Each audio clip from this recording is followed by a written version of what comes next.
శ్రీనివాసరావు గారు భావనే చాలా బాధగా ఉంది. ఉదయం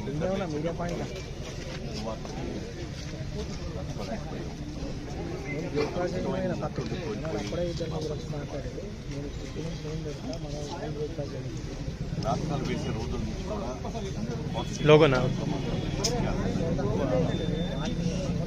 అలాగే నేను అవుట్డోర్ షూటింగ్ హైదరాబాద్ వచ్చినప్పుడల్లా కూడా ఆయన రావడం కలవడం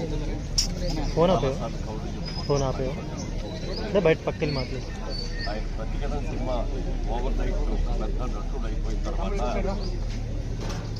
ఆయన్ని పుణిమేని తీసుకెళ్ళి సమాధానం అనే సినిమాలో ఒక మంచి క్యారెక్టర్ ఉంది, వెంటనే వచ్చాయని చెప్పి మరుసటి రోజే ఆయన హైదరాబాద్ నుంచి తీసుకుని షూటింగ్ చేస్తాం.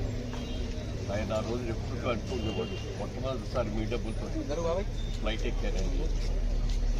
ఆ 2 రోజులు చేసిన తర్వాత ఒక మంచి అమౌంట్ అతను రెమ్యూనరేషన్ ఇస్తే ఇంత పెద్ద అమౌంట్ కూడా ఫస్ట్ మీ దగ్గర తీసుకుంటానని చెప్పడం.